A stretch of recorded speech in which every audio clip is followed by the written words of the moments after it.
we'll discuss here liquid state of matter.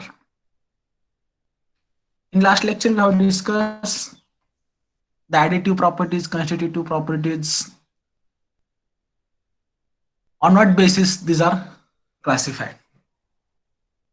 Out of this, the property which is shown by the liquid,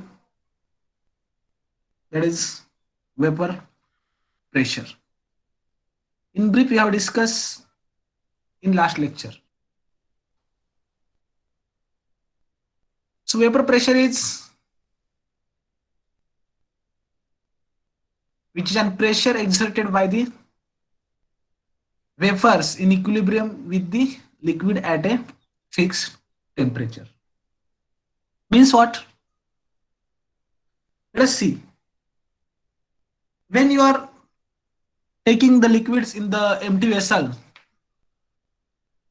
what happen? We know that the liquids molecules, they are moving the different kinetic energies. Okay, molecules of liquid, these are in the random motions with different kinetic energies.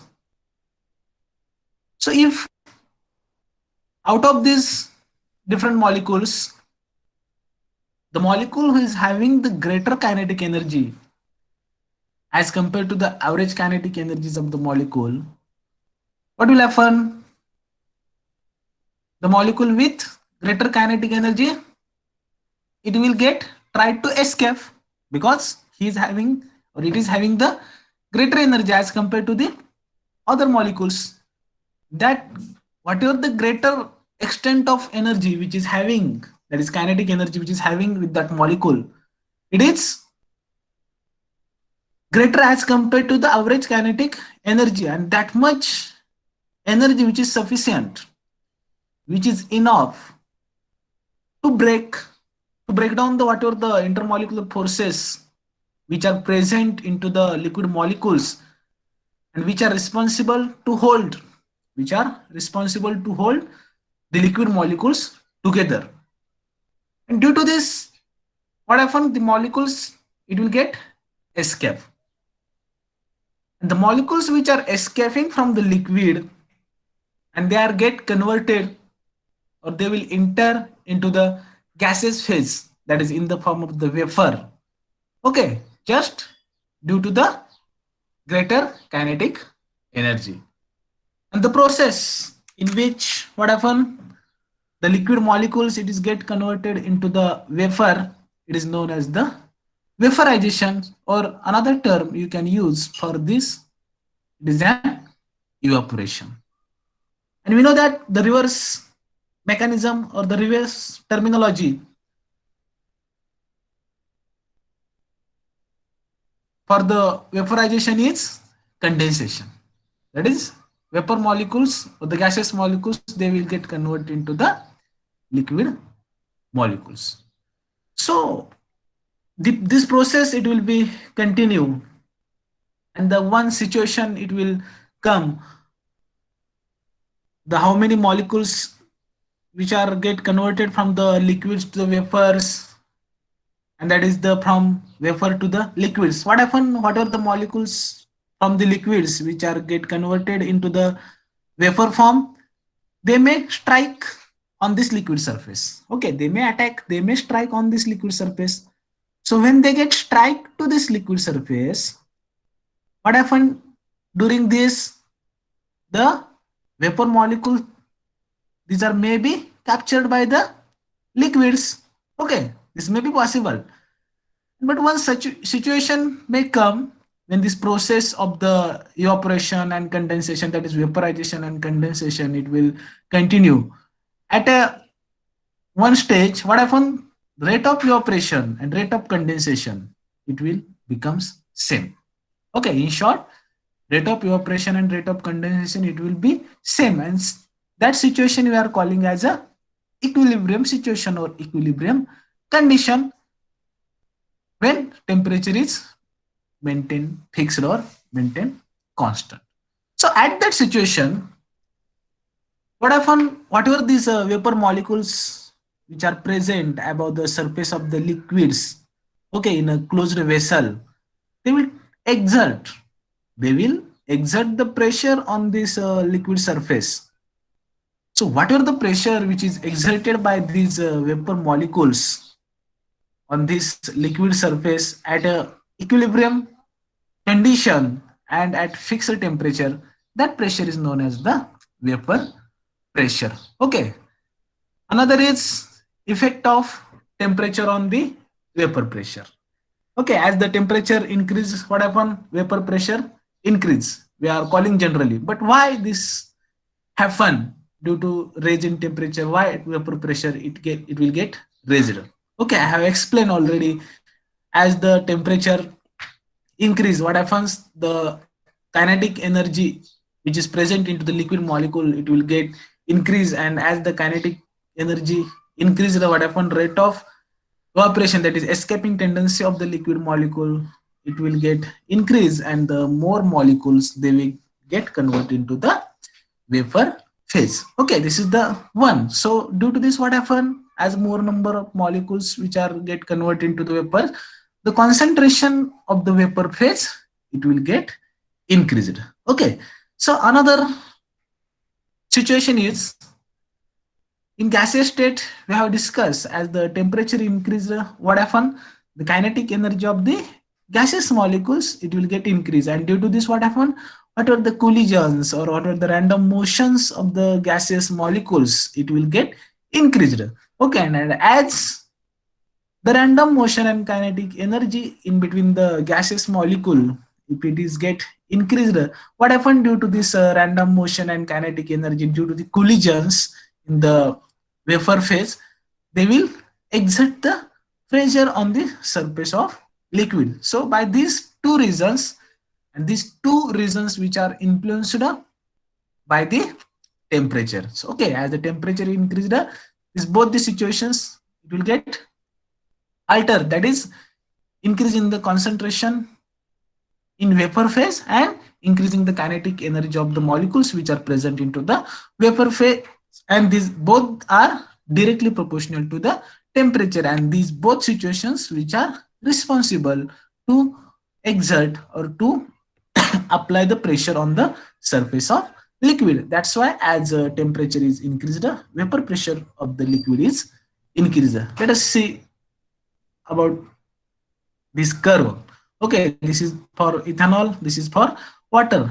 As we have increasing the temperature, what happened? Let us see the vapor pressure curve. We are getting here in the rising directions. Okay, so this much we have discussed in the last lecture, that is what is the vapor pressure, why vapors get forms, what happens in the open vessel, what happens in the closed vessels, and how evaporation is takes place, how condensation is takes place, how molecules get escape from the liquids due to the kinetic energy, and how these molecules they will try to exert or apply the pressure on the surface of the liquid, and that surface by using the pressure gauge will get the pressure, and how temperature it will get affect, or how vapor pressure is influenced by the temperature. Okay, up to this we have discussed. Next important point is measurement or determination of the vapor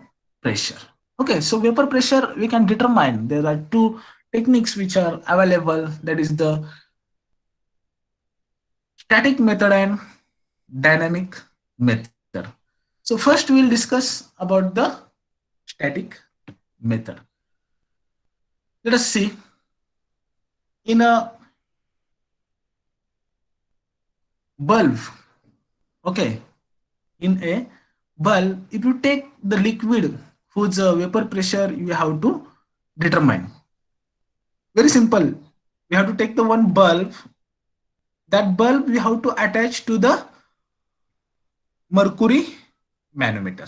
Okay, we have to take one manometer in which mercury is present, that is mercury manometer. So this bulb, okay, in this bulb we are going to take the liquid sample whose vapor pressure you have to determine, and this bulb which is attached with mercury manometer. This is manometer, and in this, whatever in this mercury is present. Okay, that is mercury manometer. And along with mercury manometer, you have to attach this bulb for the vacuum pump.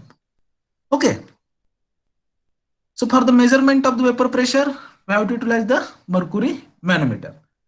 And vacuum pump, it is to remove whatever the air which is present earlierly in the bulb, to remove this air or to make this bulb air free, we have to utilize the vacuum pump. Okay, and this is the blue color we are getting. It is an the thermostat. Okay, with this thermostat, we can maintain the temperature of the system. That is the temperature of this bulb and temperature of this mercury manometer. That is entire system we can make constant. Okay, that is thermostat. So we know that the temperature, it will affect or influence on the vapor pressure. So there should not be any fluctuation in the temperature. If you get the fluctuation in the temperature, we will get the fluctuation in the value of vapor pressure. Okay, so for that reason, we have to maintain the temperature of the system constant. Okay, for measurement of vapor pressure. So we'll discuss about this. If in this, initially we have to remove whatever the air which is present, whatever the gaseous molecules which are present in this bulb, with the help of the vacuum pump. Okay, that vacuum pump, it will get, with the help of the suction, it will suck all the airs, if it is present, into this empty bulb. So as soon as the all the air which is removed from this liquid, again add the liquid in this bulb. Okay, again we have to withdraw. During the addition or during the filling the liquid into this bulb, there may be chances of the entry of the air. So that air also we have to remove with the help of the vacuum pump. Once the all the airs, okay, all the free air, if it is get removed, you have to close this knob. Okay, so now what is present into this bulb? Only liquid. Okay, in this bulb, liquid is present and bulb is attached with the mercury manometer. So now in this thermostat, okay, with the help of the thermostat, we can provide the temperature to the bulb. So what happens due to this temperature? The liquid molecules, they will start from the vapors. Okay, the temperature, again it will be the just room temperature, or as usual, the some of the liquid molecules having the greater kinetic energy, they will get try to escape. So all these escaped molecules, they will be collected or they will be gathered, not collected, they will be gathered or occupy this space. So what happen, as the molecules which are in the vapor form, in the vapor phase, as they have accumulated here, what will happen? They will start to exert the pressure. And as the molecules, they are exerting the pressure here and they are getting their opening. Okay. So what happen? These molecules, they will try to release. And we know that the gaseous molecules, they are try to move any motion or they are try to move any directions and try to occupy the whatever the empty space. Okay. Whatever the empty space they are getting, they try to occupy all the empty space. So by this concept, these gaseous molecules or vapors, they will try to move. So as soon as this empty space, it will get saturated. Okay, that means, and the uptake or reuptake of the vapor molecules by the liquid, it will get saturated. That means equilibrium, it's achieved in here in this bulb. What happen? They will start to push this mercury which is present into the manometer. Okay, so we'll discuss about this mercury manometer. Initial level of this mercury, it is here, and as the pressures, or that is vapors which are generated into this bulb, and to this vapor generated in the bulb, whatever the pressure which is exerted by this wafer, it will push this mercury which is present into the manometer. So what happened at the end of the experiment or at the equilibrium? What we are getting?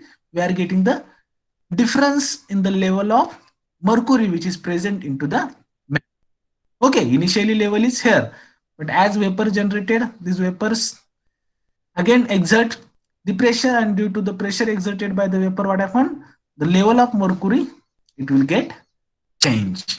Okay, and that difference in the level of mercury, okay, that value, it will give us, that is vapor pressure. Okay, that is static method of determination of vapor pressure. So just simply the difference in the level of mercury in the manometer is equal to the vapor pressure of the liquid. It is quite simple. Just you have to take the bulb. That bulb you have to attach with the mercury manometer and vacuum pump. With the help of vacuum pump, we have to remove all the free air which is present into that bulb. We have to fill or add the liquid whose vapor pressure you have to determine, and we have to remove, we have to withdraw the free air with the help of vacuum pump. After removing the free air, we have to stop this cork and we have to maintain the temperature. The vapors generation process, it will start, and once they becomes at the equilibrium, they will start to exert the pressure, and due to the exertion of the pressure by the vapors, the mercury level in the manometer, it will get changed, and at the end we will get the difference in the mercury level, and that whatever the difference we are getting, that value, it will indicate, it will give the vapor pressure of that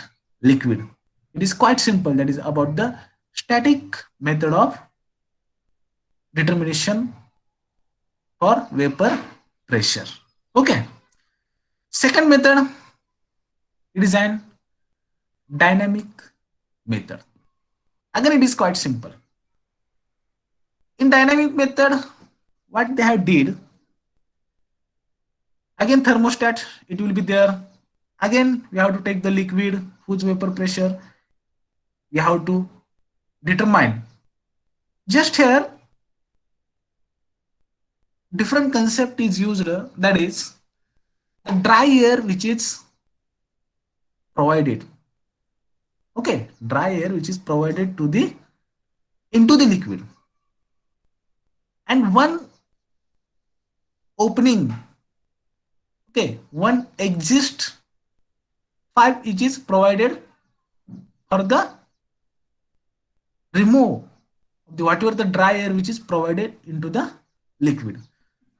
So the dry air, it is nothing but we have to take the inert gases. Why you have to take the inert gases? Because we are not expecting the any chemical reaction with this liquid. Okay, that question will be in your mind, that why the dry air, why inert gases which are provided into the liquids, and how can we measure or how can we determine the vapor pressure of the liquid by providing or by inserting the inert gases in the dry form into the liquid. Okay, so I will tell you, as we are providing the dry air, that is inert gases, to the liquid with the help of the pipe, what happens, that air, it will be entered into the liquids. Okay, and once the air, it becomes saturated, okay, the saturation of the chamber or the vessel when get takes place for the air, that air, it will try to escape, and we are passing, remember, we are passing this air from the liquid throughout the liquid. So what will happen, as this air, it is passing through the liquid, so whatever the liquid molecules which are there, whatever the liquid molecules which are there, they are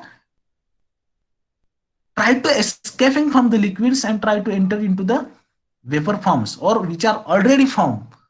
So what will happen, these vapors, these molecules which are get easily escaped or whose kinetic energy is more, they will get escaped along with this air.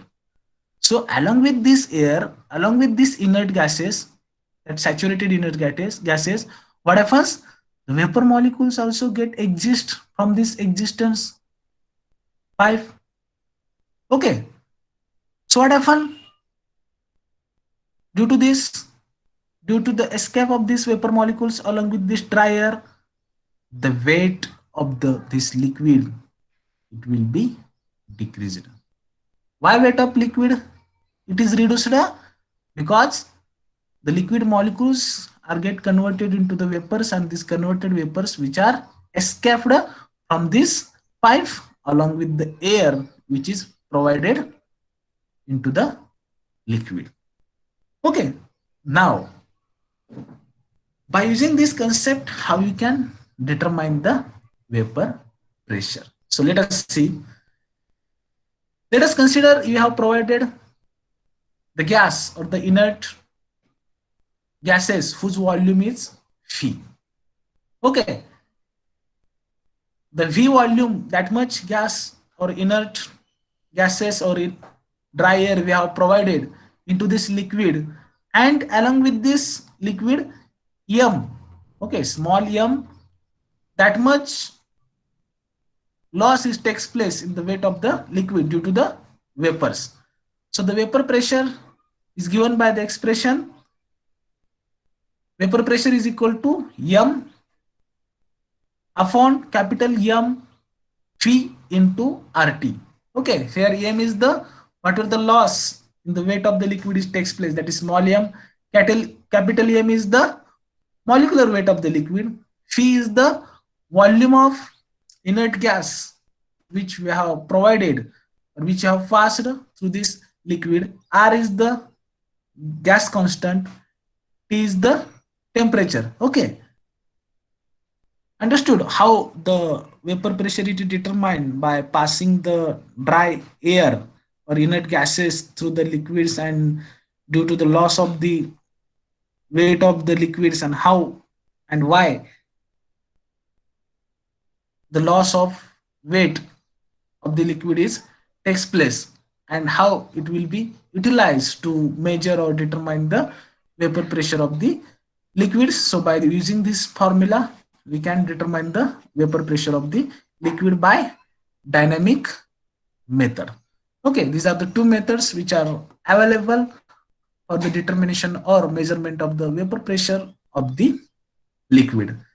So next is effect of vapor pressure on boiling point.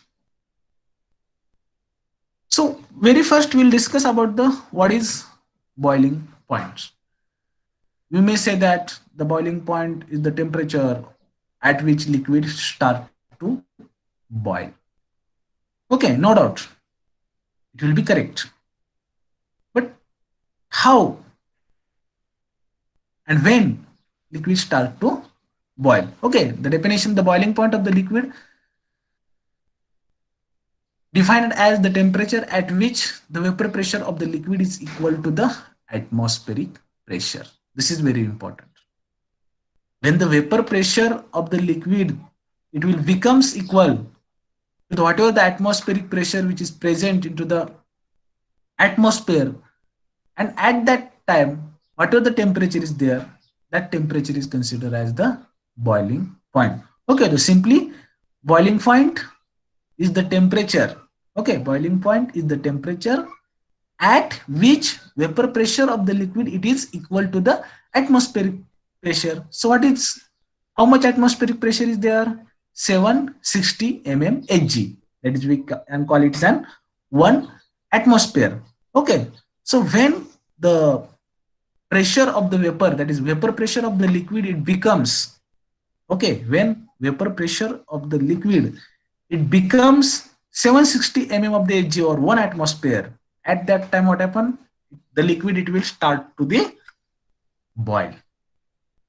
Okay, that means whatever the boiling point, whatever the normal boiling point which we are referring in the books or we are defining or we are mentioning for the any compounds, these are determined at what?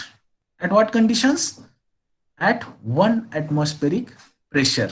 Okay, at 760 mm of the Hg. All the boiling points which are getting, these are determined at 1 atmospheric pressure. So we'll discuss. Let us see. When we are start to boil the liquid, what happens? We are getting the teeny bubbles. Such types of the teeny bubbles we are getting if you provide the heat or the temperature to the liquids. So these teeny bubbles, these are due to the heat.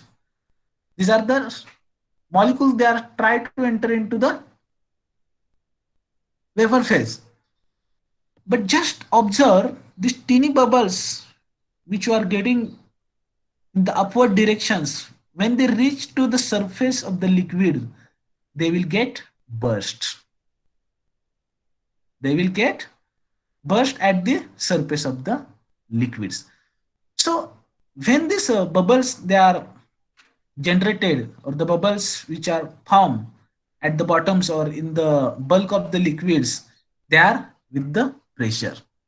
Okay, these bubbles having the vapors, and these vapors pressure, it will force two bubbles to get escape. But what happen when they reach to the surface of the liquids, they may or they are coming in contact with the atmospheric pressures. And due to the atmospheric pressure, what happen? They will get burst here. So what it indicate that? The atmospheric pressure, it is equal or it is in equilibrium with these bubbles. Okay, so this is the generally happens when the liquid is boiling. Okay, that is a vapor pressure of the liquid, it is equal or equilibrium with the atmospheric pressure while boiling the liquids. Okay, so if we measure this pressure, if we measure this pressure, it will be the boiling point of liquid. So keep in your mind the boiling point of the liquid, it is the temperature at which vapor pressure of the liquid is equal to the atmospheric pressure, and whatever the boiling points we are determining at 1 atmospheric pressure, that is 760 of the Hg. Okay, that means vapor pressure, it will get effect on the boiling point. So liquid boils when the pressure of the vapor with the bubbles equals the atmospheric pressure exerted on the bubble at the liquid surface. Okay, that is boiling point. So what will be the effect of vapor pressure on the boiling point? So how you can say that? If you withdraw or if you release whatever the atmospheric pressure which is present on the surface of the liquid with the help of the vacuum pump, what will happen? Whatever the pressure generated by the vapor, it will be equilibrium with the atmospheric pressure at low temperature. Am I right? If you decrease the atmospheric pressure which is present on this liquid, so what will happen? Equilibrium condition, it will be reached early. Equilibrium condition, it will be achieved at early stage at low temperature. So this what will happen? The liquid start to boil at low temperature. And if you apply the more atmospheric pressure on the surface of the liquid, okay, if you apply the more atmospheric pressure as compared to the atmospheric pressure, that is 1 atmosphere or 760 mm of Hg, due to this more atmospheric pressure, what happen? The more vapor pressure it is required to become the equilibrium with the atmospheric pressure. So that what happen? We need more vapors to achieve this equilibrium. We will not get the earlier equilibrium condition between the atmospheric pressure and vapor pressure. Okay, so that the liquid it will get boiled at higher temperature. So if you reduce the vapor pressure of the liquid, that is by reducing the atmospheric pressure, what will happen? The liquid boiling point it will be decrease. If you raise or if you increase the atmospheric pressure, what will happen? More vapor pressures it is required to achieve the equilibrium, so that boiling point of the liquid it will be increased. Okay, so how boiling point it will get influenced on the or influenced by the vapor pressure. Okay, and we know that the pressure it will get changed as per the altitude. In the 8th or ninth standard we have studied, and during that we have discussed the domestic pressure cooker. Okay, so in the domestic pressure cooker what happens? We are applying the high pressure, and that high pressure it will do what it will do, it will increase the boiling point of the liquid. Okay, whatever the high pressure we are applying in the domestic pressure cooker, it will increase the boiling point of the liquids, and due to the increasing the boiling point of the liquids, we are getting early cooking of the foods. Okay, this is the example of the or application of the relationship between the vapor pressure and boiling point. Okay, understood. Effect of vapor pressure on boiling point. Okay,